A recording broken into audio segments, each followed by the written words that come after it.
Um, it's great to see you all, to see that people managed to get here today, despite the cleaning up and the power being out for a whole lot of people, including Kael. Um, Kael, we have no power in our office, and Kael has no power at home, so he's on his phone today. I'm Lori Taylor. I'm the campaign manager for Weston for Congress. And I hope that the sound and video will be enough to allow you to participate in a conversation today. Kael is running for the 2nd Congressional District, and this topic of all topics, foreign affairs, draws on his professional experience as an employee of the US State Department, first at the UN and then in Iraq and Afghanistan, where Kael represented the US for 7 years in both wars. This was no cush job either. He worked alongside Marines and he experienced combat. He may tell you about that today. He will also tell you what a congressional representative can do to improve international relations and repair and rebuild what relationships have been damaged over the past 3.5 years through incompetence and blind party support by Trump sycophants. Please be thinking of questions to ask during the Q&A. And now the tech. Stay on mute while Kael speaks. Use the chat feature to ask questions during the remarks. Our communications director, Julie Bartell, will gather your questions. And you can control how your screen appears up in the top right.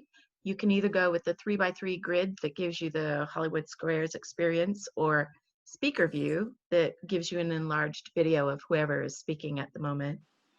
And finally, I want to remind you that we have 8 major issue and policy statements on our website. We've even updated them in the past couple of days, added a couple more sections. You can find those at westonforcongress.com/issues. And let's get started. Please ask your questions in chat to Julie Bartell, and we'll answer as many as possible. Kael? Great. Thank you, Lori. Thank you, Julie, everyone on our team who make these policy discussions possible, even after probably the biggest windstorm on record, at least for a long time. So I'm out on the patio because I think it's warmer than being inside right now. Hopefully the power will come back on. I wanted to maybe spend about 10 minutes, at the most 12 minutes or 15, kind of just presenting some key, I think, priority areas that maybe Donald Trump's foreign policy has really jeopardized. And I think it falls all under this idea of when he talks about America first, or people around him or who work for him are always pushing this idea of America first. I've taught on this subject. I've spoken on this subject, so I've got a lot of material. But I tried to focus it to maybe certain examples in certain parts of the world. And then at the end, maybe I'll spend a minute or two talking about, well, what pieces of legislation or what specific areas would a freshman member of Congress with the last name Weston focus on? So if that sounds okay, that'll be about 10 minutes. And then what I'm really looking forward to is, of course, what you'd like to talk about. I should say that I usually don't confess in my biography that as an undergraduate at the University of Utah, the worst grade I ever received at the U was in the subject American foreign policy. You may ask, why am I confessing and why is that true? I'm confessing because I think I was always trying to say, here's what we should have done that we didn't do right, but it wasn't a failing grade, let's put it that way. So I found myself in the State Department for 11 years, 7 of those years in Iraq and Afghanistan. And without going into too much of that biography, which most of you know, I do think representing the United States of America officially has prepared me well to ask for votes across a district that's about 720,000 people, give or take. I had a boss once who was a senior diplomat, and he said, Kael, you know, there's no more serious time than when the microphone in front of you has a red light that goes on and off. And in front of you is a nameplate, but it doesn't say your name. It says United States. And I think that experience actually made me focus early on what it means to put country first, what it means to speak to enduring U.S. national security interests. So back to Mr. Trump and Mr. Stewart. And the referendum and the reckoning this year, I think, is both of them together. I think Mr. Stewart doesn't want to be photoed like he was in the Oval Office next to Mr. Trump, but I think our job this year is to remind ourselves and remind voters that he is all in with Trumpism. So today we'll look at foreign policy. We've looked at some of the domestic issues before. If I were in a class of Marines or U of U students or Westminster students or Naval Academy shipmen, I'd ask you all a question, which is, how would you define America first? Because there are definitions out there. I define it as basically saying to the world, it's all about us. It doesn't matter about you. And I think it's a very transactional understanding of international relations. A lot of it comes down to trade. A lot of it comes down to dollars. Even in, I think, a book that Mr. Bob Woodward's coming out with today, you'll hear echoes of this, where people like Mr. Mattis, our last Secretary of Defense, and others worked very hard to make sure that U.S. allies were maintained, that we didn't disrespect NATO to the point that our traditional allies are wondering how solid is the United States behind those alliances. So it's transactional. I think it's basically a big middle finger to the world, and I think that's very damaging, and I'll go into some details why.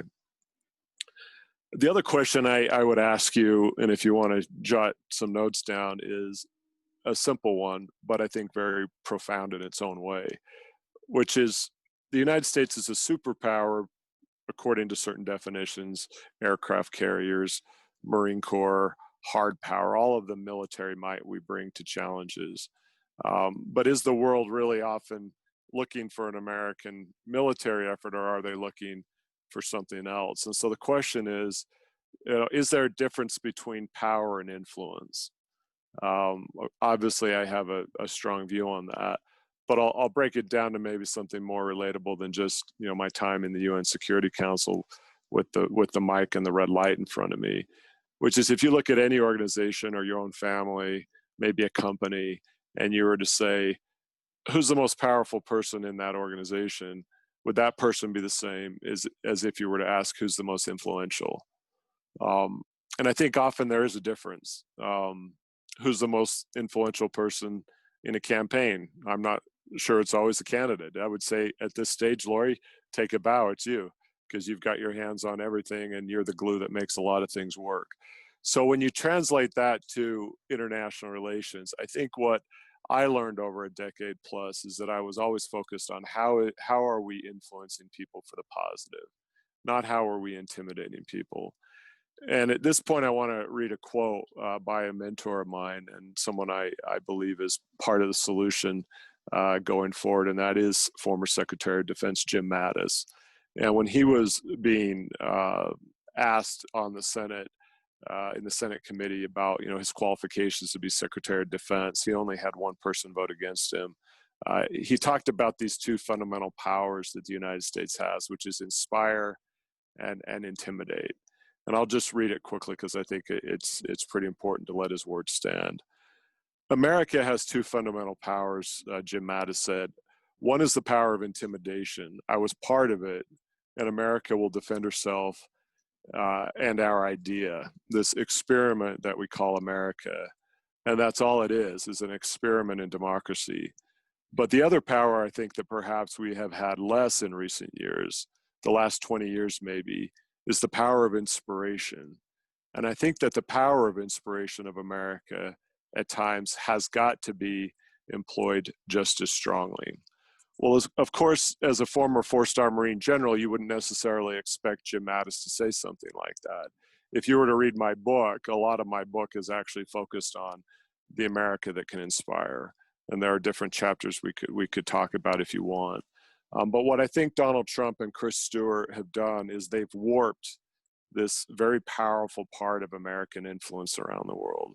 When you point a finger at the African continent and say those are shithole countries, think about the corrosive effect that has on our current diplomatic team, who are nonpartisan and work for any president as best they can, but also for the young kids in that part of the world. So this power of inspiration, I think, is really something that I hope we can spend some time talking about. And that's one of the big reasons why I'm running.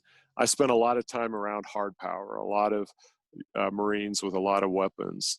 But what I focused on in my role was to help the Iraqi people, to help the mayors, the governors, the religious leaders, the tribal leaders understand that when the United States comes to town and occupies your city or your country, we're also trying to do things to repair that damage and to maybe get ourselves out and move to a better place. So please keep in mind that issue of power and influence. I think it translates very importantly when it comes to international relations. I now want to shift a bit to, if you were to spin the globe, what have we seen since 2016 when it comes to Donald Trump? If you were to look at Europe to start, and I've long said I believe our most important relationship in the world is with Europe. Some of you may disagree, some of you may want to add to that list, but I think the post-war settlement with NATO particularly was very important. And what we're seeing now is a lot of tension and a lot of strain between us and our European allies, and that's very damaging. And whenever you see Donald Trump and Chris Stewart ignoring something or wanting to refocus, it makes us all ask why. And I think that that's where the role of Putin and Russia is still a very legitimate question and should raise a lot of concerns with us. It seems whenever we're talking about Europe in particular, but other parts of the world, Donald Trump seems to never want to cross Vladimir Putin. And I think one day, unfortunately, we'll read about a lot that was there that we just haven't yet been able to hear publicly. I'll also remind everyone, and if this were a quiz, I'd ask, do we remember the first place Donald Trump visited after inauguration? I'll put it out there. Does anyone know where Donald Trump decided to go first after being sworn in? Julie, does anyone have an answer? It's not Canada. It's not London. Saudi Arabia.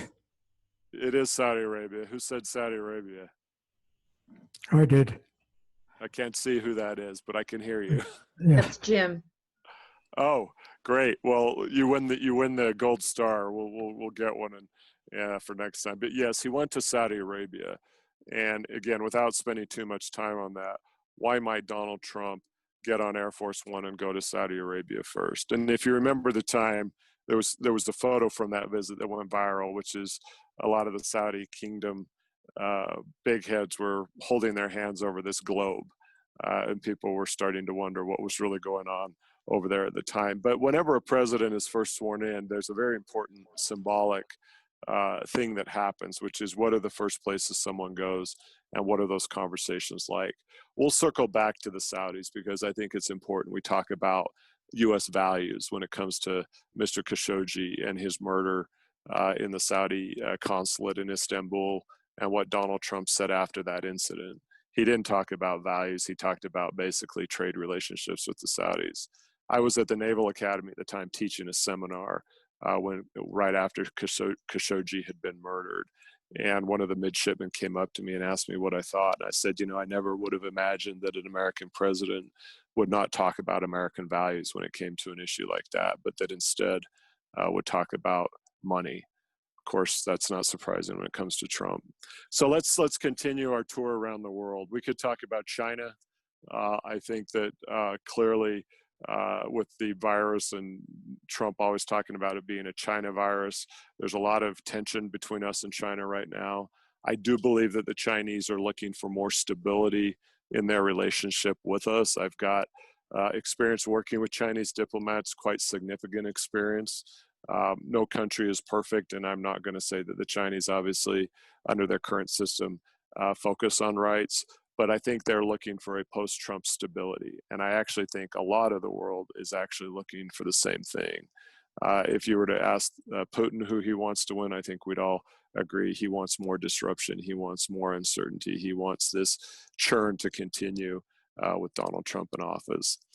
Iran, there was a strategy early on to put maximum pressure on Iran, but if you remember, Donald Trump and the administration pulled ourselves out of the agreement basically over Iran's nuclear capability. I think that was damaging. I think it was bad. I think our European allies were right to be very frustrated with that. We could move into Latin America and South America. Of course, there's a lot of demonization and talk of walls and borders and a closer relationship with the leader of Brazil, which I think reflects this strong man tendency that Trump has brought to our international relations. We could look at Europe in terms of Brexit and his he's an advocate for the UK pulling out of the EU. I think that has its own repercussions. And then if we were to go to two parts of the world that I know, of course, really well, Iraq and Afghanistan, Trump has decided to pull down significantly our troop levels. I think he wraps this in, we should never have been there in the first place. That's, of course, reinventing his own record on those subjects. So we could talk about the two wars that grabbed a lot of our focus throughout administrations after September 11th. But I want to end now in just a few major points, since I've covered a bit of the globe. And again, we can go deep on any of those areas. And I want to focus on what is it like to be in the State Department under Donald Trump? What is it like to be in the U.S. Agency for International Development? The Defense Department budget has grown under Trump, and he'll continue to talk about that as being somehow an excuse for the way he treats our troops. But I believe the latest figures of the Defense Department budget was about $720 billion. That's discretionary. It's significant. Usually the State Department budget's about $50 billion. And for a long time, until Congress pushed back, Trump wanted to cut that budget by at least a quarter, if not a third.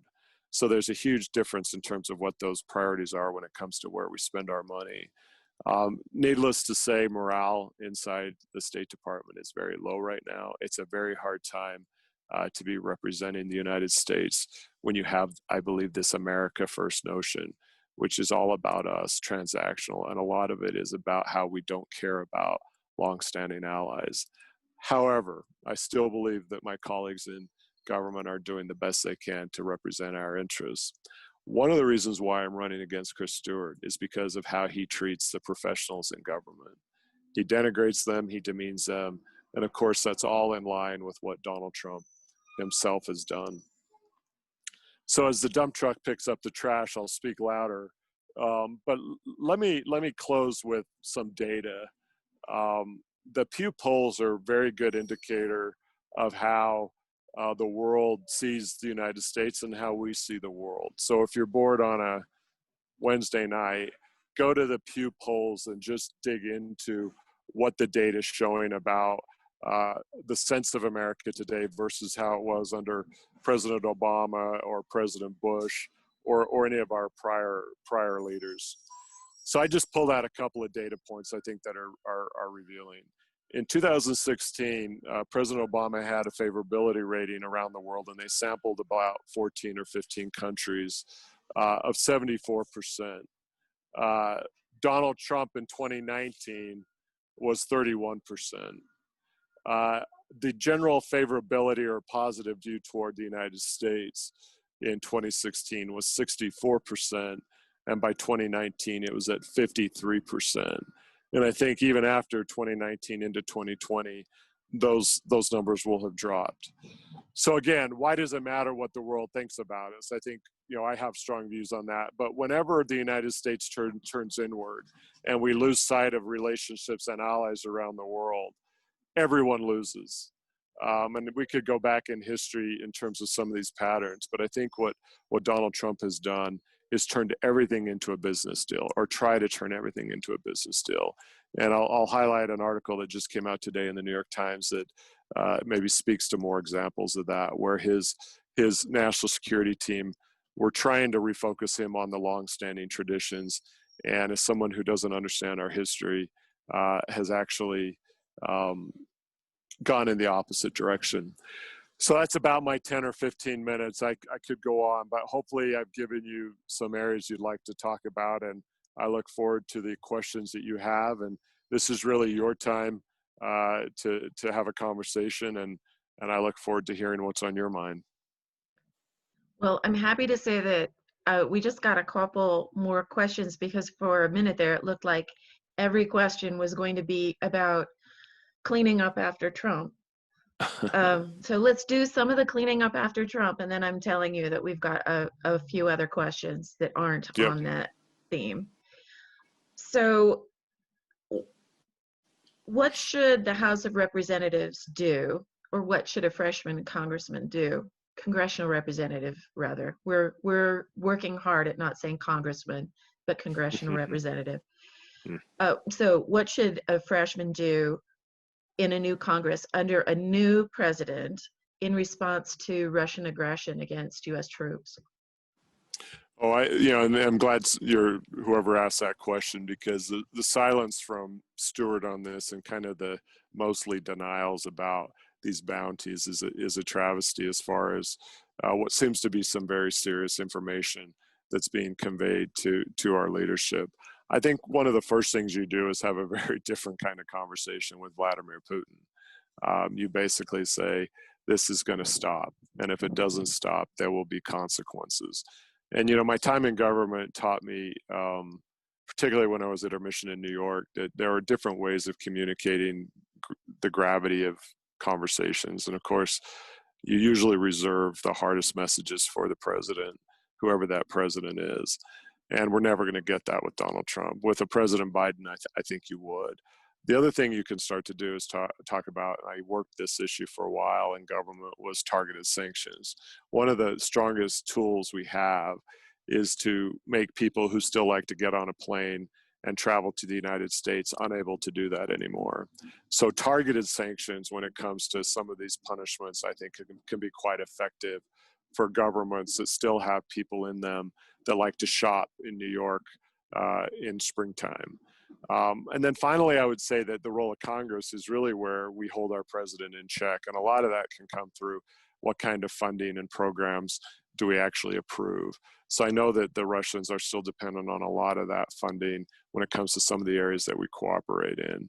I've got one area that I would focus on that's not specifically tied to the Russian role, but maybe we can get to it later on, which is one of the first things I would do would be to look at the authorization for the use of military force, which was the 48-word, give or take, little piece of legislation after September 11, 2001, that allowed any president to basically do whatever that president wanted to do, whether it's dropping bombs in Yemen, or at least they claim that. And I think that piece of legislation really needs to be looked at more closely. Okay, let's move from Russia to China. Chris Stewart talks a lot about China, particularly the Chinese Communist Party. He makes this a focus in his emails to followers. Is he following Trump talking points? Is there a valid concern there, or is there some other more subtle answer? Good question. I was down in Minersville at a town hall he did, and he said under his breath, "I wish someone would ask me about China," which was a pretty revealing thing, because they were there to talk about beef prices and monopolies of beef packing industries. So why China? I'll be blunt. I think it's all about distraction. I think that while there are real issues we have with China, it's a very complicated relationship, as you can imagine, and many, many, many layers. I believe it's tied to wanting to point the finger at China over the virus, and I think it's a new Red Scare. If you walk back our history to the McCarthy era and the fear of the Soviet Union and the Soviets, it's almost like Stewart wants to say, when you go to bed at night, check under your bed for what?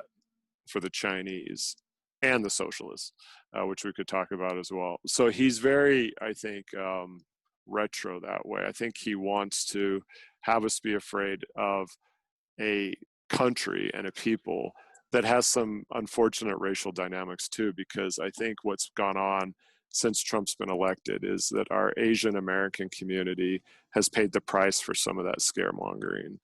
You see it with the virus, and I think you see it with the rhetoric. Are there issues that we have with China that are potentially explosive? Yes. They have technology that is very hard to counter when you're just talking about our naval assets in the region. There's a part of the map called the South China Sea. And what's going on there is a bit of gamesmanship.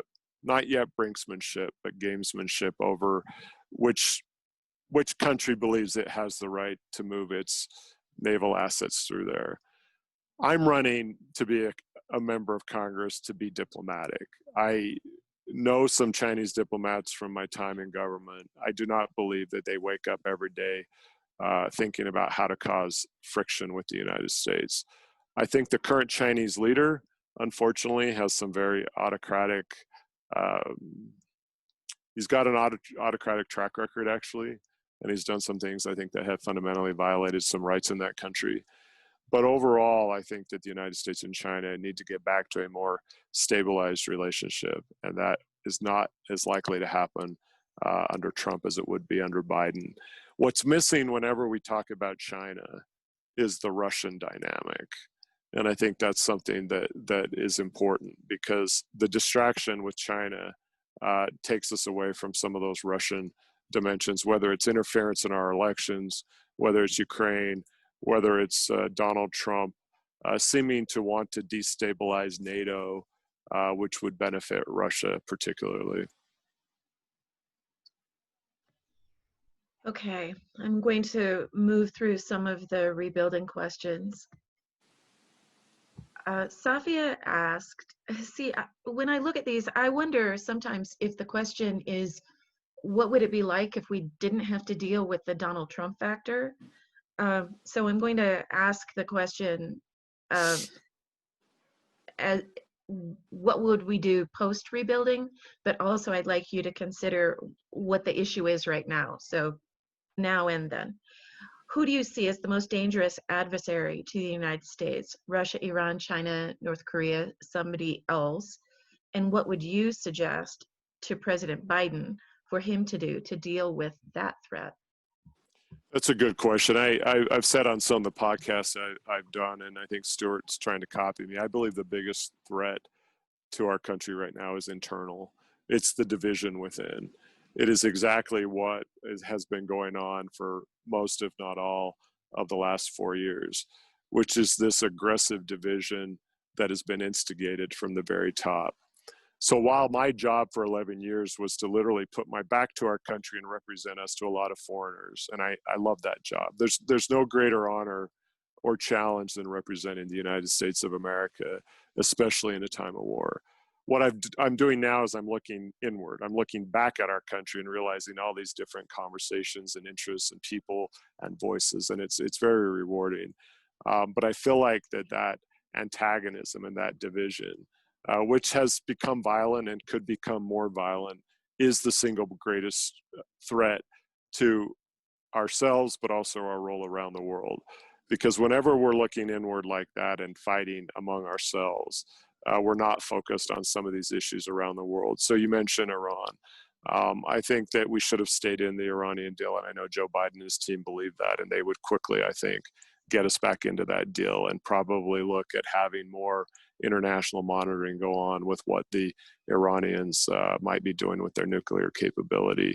China, I've talked about. I'm more hopeful that if we can get back to some kind of a more stable relationship, things will settle down. Russia, unfortunately, I think as long as Vladimir Putin is in charge, will continue to be a country that tries to undercut and create more problems, not just with us bilaterally, but in other places too.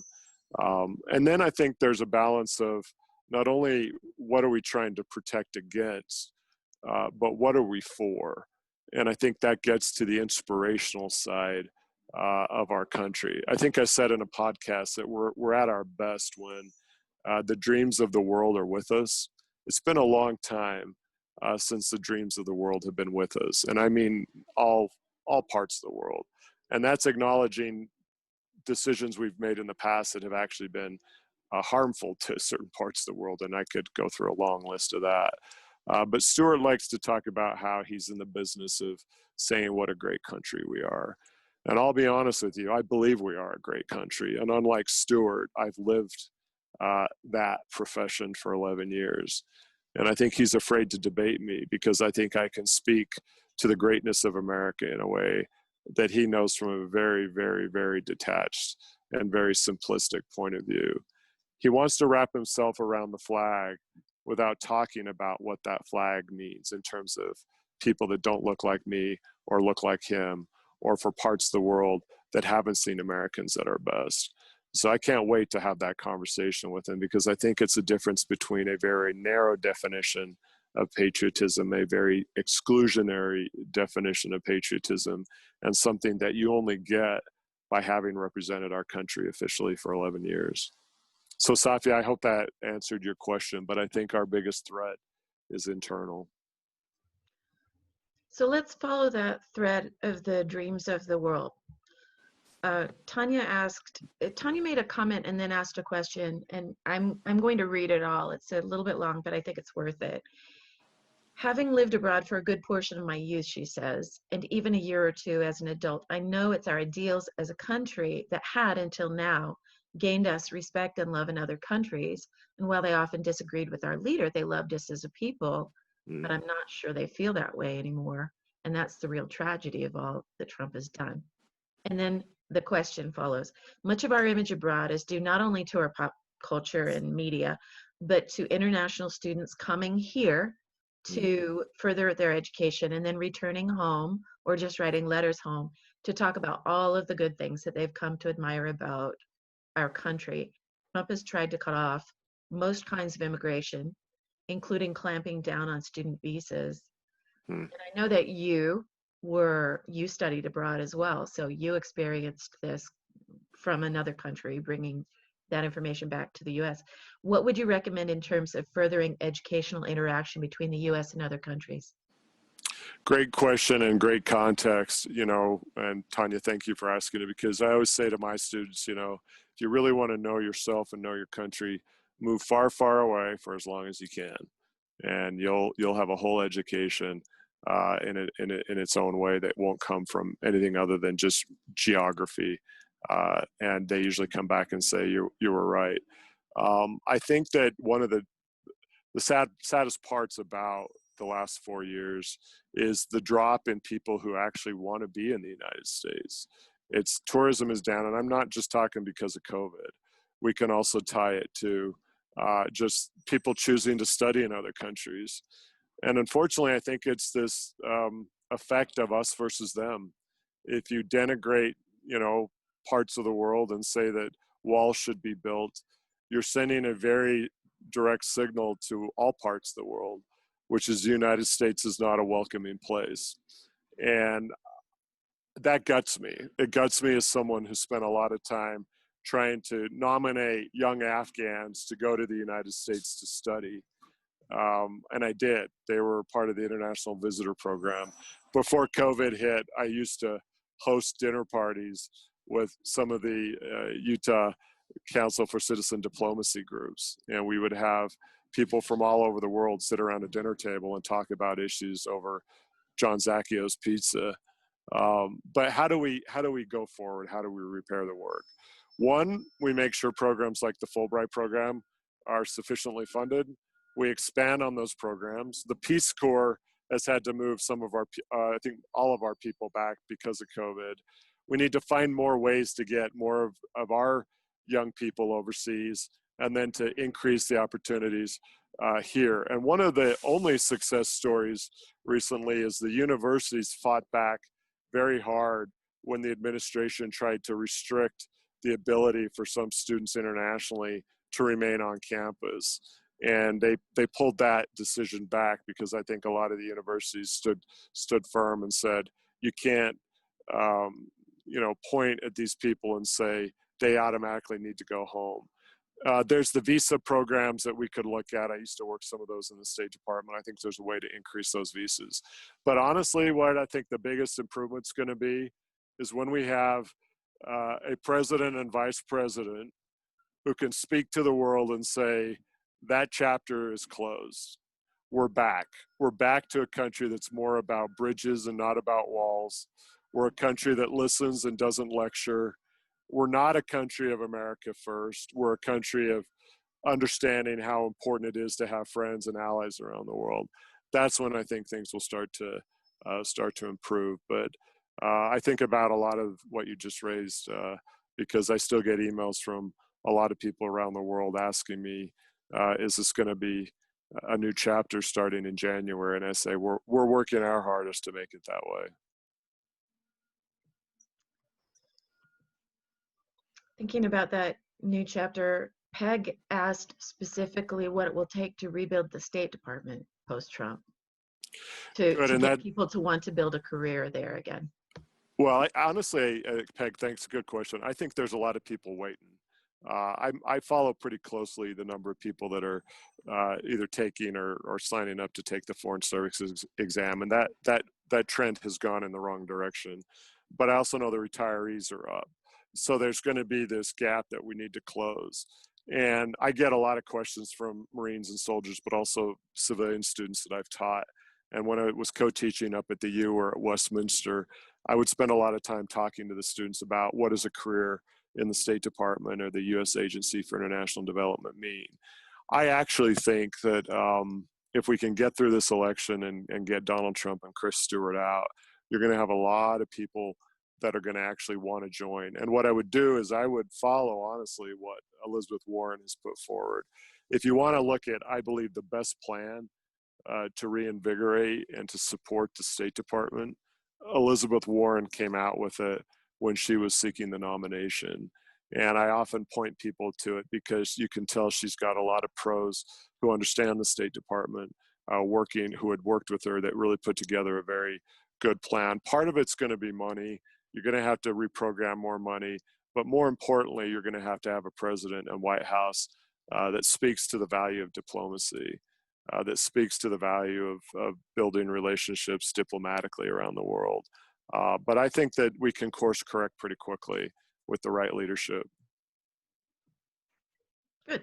I'm glad you're optimistic. Yeah. I'm not sure all of us are optimistic, but good for you. Let's bring it home to Utah with a couple of questions. Ashley says, given that we're a proud state of industry, international trade is a large focus of the Utah Republican base. Therefore, Stewart's focus on on tone with the district. The only exception to this seems to be our interest in providing homes for legal, often 10 to 20-year international refugees in Utah, given our narrative of being a state founded on refugees. As you speak with fellow voters, does a culture of helping foreigners resonate in Utah? And if not, how are you tackling changing that culture? And do you have a strong macroeconomic argument to provide, stronger than Stewart's, suggesting that trade can be improved for the U.S. based on this approach? Good question. One of the things I do like to talk about most is the Utah model. You know, if you go back to one of the few times when Governor Herbert stood up to Trump, it was on the immigration issue. Walk back to the, the Muslim ban, basically. It's one of the few times I feel like that we had strong Republican leadership in our state say, we welcome immigrants, we welcome people from all backgrounds. And of course, there's the LDS context there, there's the missionary role around the world. But Ashley, if you look at the strength of the diversified Utah economy, a lot of that does come, I think, based on those international linkages. We could carve out the inland port for a different time, which I think has been wrapped differently. But I don't think Stewart's actually been very detailed in his conversations about how the international dimension of our economy is important. Instead, I think he gets wrapped up in China's evil, we should be afraid. It's very political talk, ideological talk. It's not economic talk. I know that the Chamber of Commerce in Salt Lake is focused on some of these issues, and their members understand that if the United States is used as a closed, basically a closed wall, that undercuts any kind of job opportunity. Most of what I hear on the road, honestly, is right now about the effect of COVID on jobs, less so about some of the trade war stuff. That said, and maybe this is an example that will answer the question, when I was down with my cousin in Beaver County on his thrasher, on his farm equipment, and we've got a video where he describes this, he talks about what some of those international and local trade issues, how it affects someone just trying to sell alfalfa. When I was in Richfield, interestingly enough, there was a teacher who taught dance, and she said, I'm in a town where if people know I'm a Democrat, they may not send their kids to my school, which leads to a whole other conversation about how sad that is, that we're so divided to that extent. But then she said, when the trade war with China started, she had to source a lot of her the things that the kids dance in locally. And she said it was going to cost parents about $10 more, but they were okay with that. So you do see sometimes where that international breaks down at the local level. I think with the pig farmers, you're going to get some of that partly, and I've heard it because the big Circle 4 Farms is owned by a Chinese a company at the top, and yet they're dealing with some of those losses when it comes to being able to export. But I think that Stewart's actually talking ideology. He's not talking business. In Salt Lake City itself, I'll always love to say that there are more second or third languages spoken in Salt Lake County than a lot of other parts of the world. And in fact, before I decided to run for office, I was working on an op-ed in for the New York Times that reminded people of how diverse Salt Lake County in many ways is internationally. It's not as diverse in all ways as other parts of our country, but that immigrant dimension is very real here. And I think that that's a very important issue that we should be proud of, especially given that CD2 has Salt Lake City. So we've talked about diplomacy, trade a little bit. Maybe we could talk more about trade. But we have a couple of questions here that bring this idea of international relations back to climate change. Maggie Right. says, war, of course, is everyone's first thought when contemplating international relations, but the last few decades have shown that climate change is also a pressing international concern. What can a new Congress do to restore America's participation in the Paris Climate Accords? And Christian asks, I would like to hear Kael's thoughts on international cooperative solutions to climate change. Good, because the first place I always start when it comes to what we'll do in January 2021 is get us back into the international agreements. If you were to kind of put a report card of Donald Trump, he's basically pulled our diplomats, and I have friends in government right now, from a lot of these expert level talks, but even at the ambassador level. So I think one of the things that Biden, and I've read up a bit more up on his plan about this, is to get us back in to the actual international, whether it's Paris or whether it's just cutting our own emissions and showing that we're a model that way. What could a member of Congress do? That's more of what I used to do on the State Department international side. I look at it, what can Congress do? I think what Congress can do is, first of all, acknowledge that, of course, climate, pollution, emissions, they don't honor borders. So no country, no state, no district is going to solve this problem in isolation. And I think that's where that power of influence is actually more important than maybe just some of the other measures that we like to point to if we're in a negotiation. I think that there's a way to incentivize better behavior, and there's a way to penalize bad behavior. And I won't be afraid to say that sometimes taxing can be very effective that way. If you incentivize people with, maybe refunds or something that would make them move towards solar or wind, there's some real, I think, value in that. The flip side of it is that if certain industries or certain groups are not honoring commitments and polluting, then there's a way to penalize. The gas tax hasn't been looked at, I think, seriously for a long time. I'm big enough, and I've been through worse things to, I think, have a conversation with people and say, let's talk about what a nickel more per gallon would mean. And I think most people would at least be willing to hear that. If you walk in and say government's going to mandate something, then they're going to get their back up. But if you start a conversation by saying, when's the last time we really did invest in our infrastructure? When did we really go green? When did we have an example down in Beaver County where it moved from pig farms to wind farms to solar? I was just down there with our tech director, and we were having conversations in Milford about the number of jobs that are tied to the solar and to the wind turbine industry down there. And I still need to do a bit more digging, but it was not a large number, but at least the transition had happened, and that there was this kind of evolution that we need. But I think Congress has a very important role in terms of incentives and disincentives. And you can use the three-letter word if you want, tax, but there are ways, I think, to get us to a better place.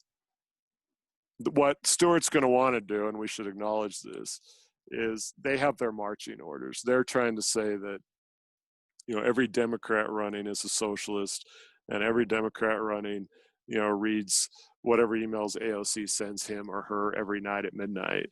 And it's a very flip, superficial argument, and it's one I'm prepared to take on. Okay. Oh, let's see. We've talked about war diplomacy, a little bit about immigration, touched on trade, climate change. What else would you think would fall under this idea of foreign or international relations? Oh, I'd love to do a whole seminar on what would be the year one game plan. I'm glad, I think it was Kathy who asked about reinvesting in our diplomatic corps, reinvesting in the U.S. Agency for International Development. My experience, 7 of 11 years in government overseas in the war zones in Iraq and Afghanistan, taught me that most of our military leaders want diplomats and want aid professionals doing what they do well. I had a general I worked with who always said, "Hey, Kael, I wish we had more State Department people. I'd rather have another State Department officer than another battalion," is what he would say. That was it wasn't General Halleck, it was General Sattler who said that. So our military don't want necessarily to just be given all the responsibilities, and that's the disconnect, I would argue, that's happened between civilian and military. So one of the skills I have is I know where all the bodies are buried when it comes to the breakdown between civilian military relations. Most of the leaders I worked with, and a lot of them ended up being senior Marine leaders, 3- and 4-star generals, they want a strong civilian component in any challenge because they know in uniform or the way they're trained, they will look at a problem a certain way. So it's redirecting resources, it's reinvesting in our civilians. If you look at the logo for the Agency for International Development, it's a handshake. And I'll tell you a story from Eastern Afghanistan. Right before I left, the tribal elders took me up to this mountain peak and said, "Mr. Kael, look at our farewell." And what they had done in concrete is done a replica of the symbol of the U.S. Agency for International Development handshake. Well, of course, our logo takes it to the forearms. And I think when we talk about foreign affairs and international relations, a big effort on our part is to get us back to where we're this around the world. We're meeting other countries halfway. We're leading again.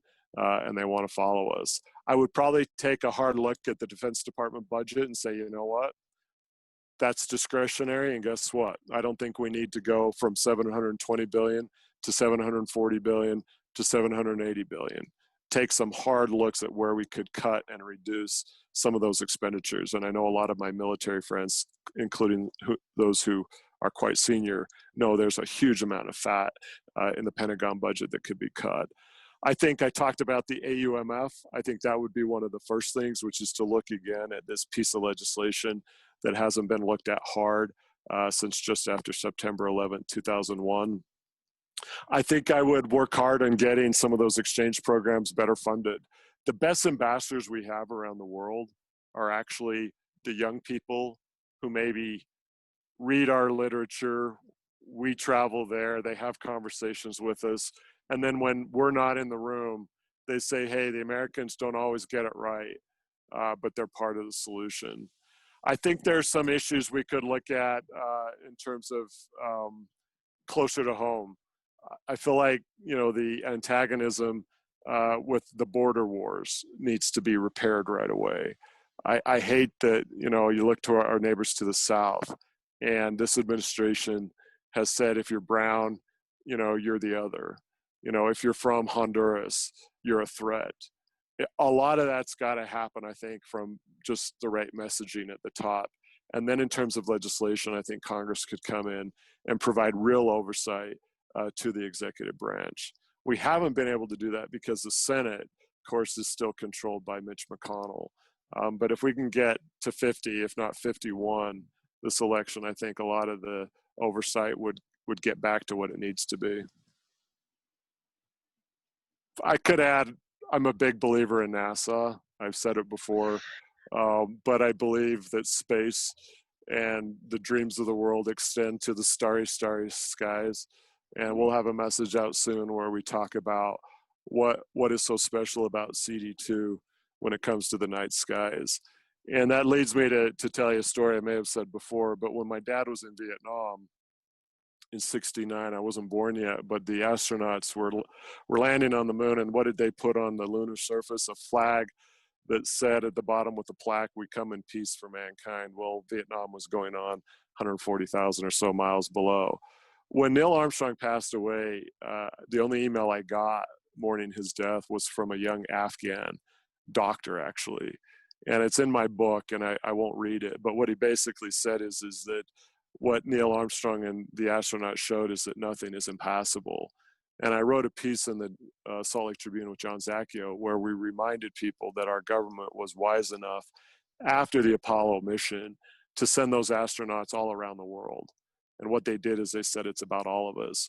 So if I am elected, in addition to the national security and foreign policy, one of the committees I would ask to be on is NASA oversight, because I think that actually space is a very important storytelling function that breaks down all barriers if we do it right. And JFK did it right when he talked about the moon mission and then sent the astronauts around the world afterward.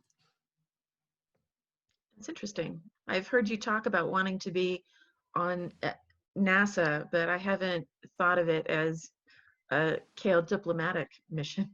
Oh yeah, in fact, if anyone's bored on the call, and I know none of you are, but reread the Zacchio Weston Salt Lake Tribune, our last one, where we talked about what the astronauts were asked to do. They went literally on a global tour, and if you're really interested in some of this stuff, that's where a lot of the space rocks, the moon rocks, were handed off. It was to say, this is about all of us. This is actually a mission that isn't just about the Americans. And, when JFK said we did it, he said we do it because it's hard, not because it's easy.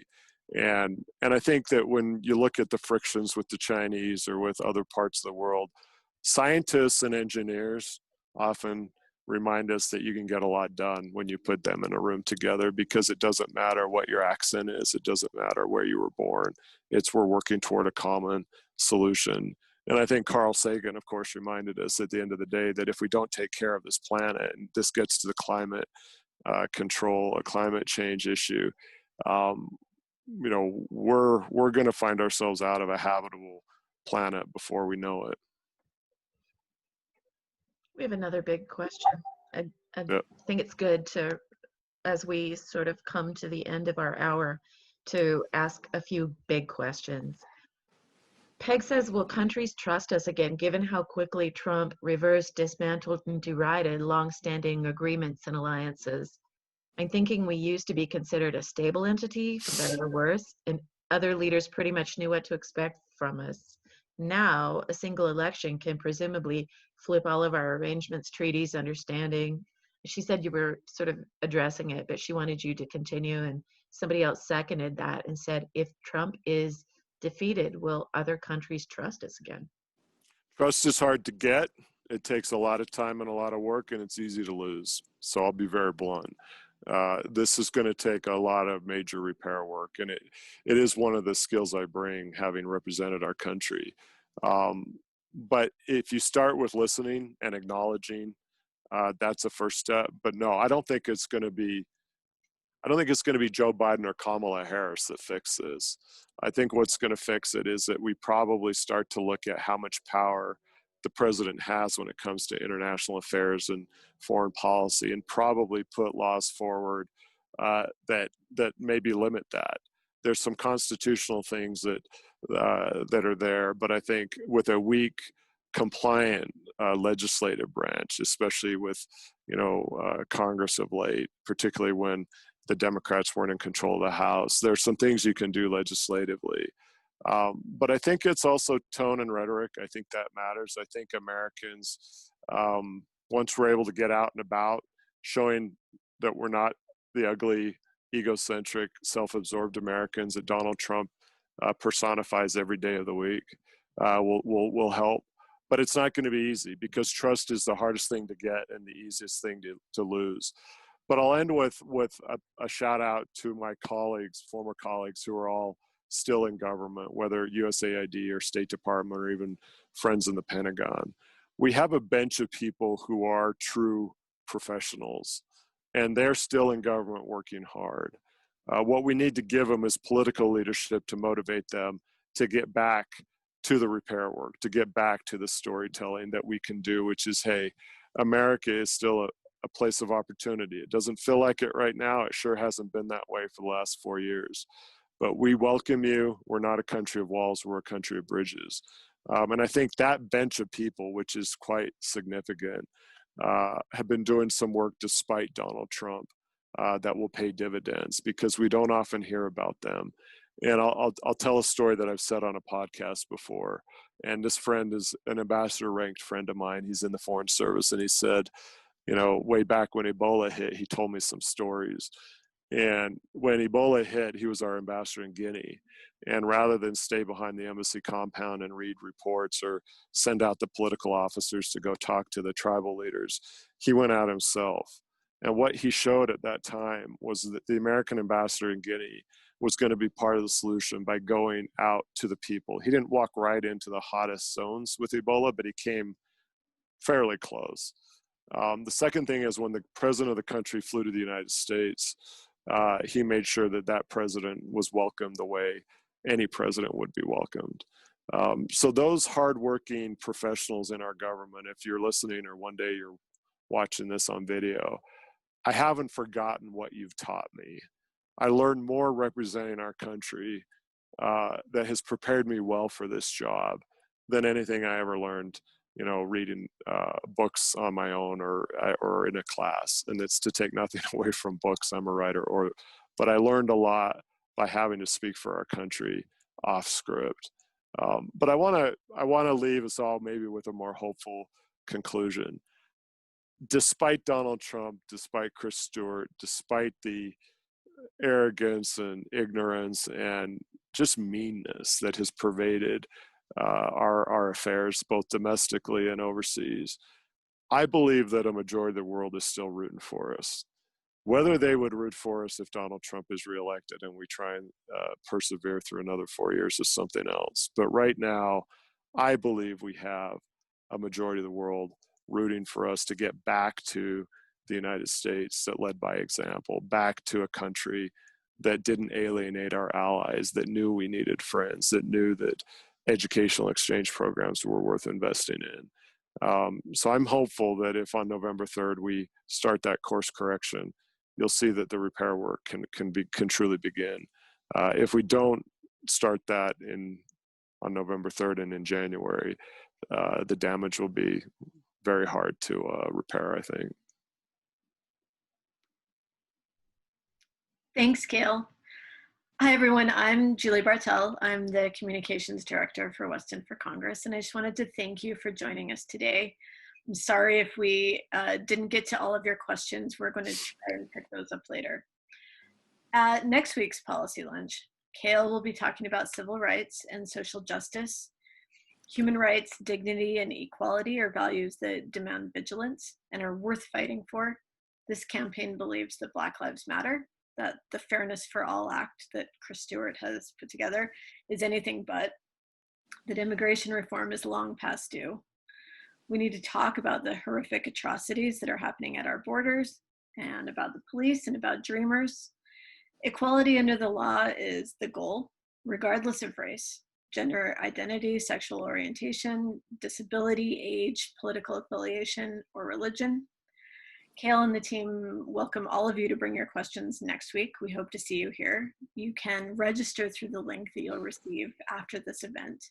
And we hope to see you back next week. Thank you all. And so much. Julie, if I could just break in, and I normally don't do this, but you know, we're 2 months out, and one day I really want to talk about is public financing of elections. But until we get there, any support you can give will really help. I like to say I'm happy to sing for our supper. If there's anyone you know that's looking to help a candidate out in the final stretch, we didn't quite hit our first week's goal, and it's got me sweating a little bit more. But I'll end with this. I've been paid $3 an hour, and I've been paid $82 an hour. And for whatever you think maybe your time with me is worth, if you're willing to help us out in the final stretch, that will help. I one day only want to be talking about policy. but Stuart's out there raising money, and we need to do it too. So I'll just put that out there, and don't want to bring a downer on a good conversation, but until we get a public financing deal in our politics, I'm a working candidate grading Marine Corps papers whenever the power gets back on. So I'll just leave it at that. But thank you all for joining us. I really appreciate it. And I look forward to next week. Thank you. Thank you.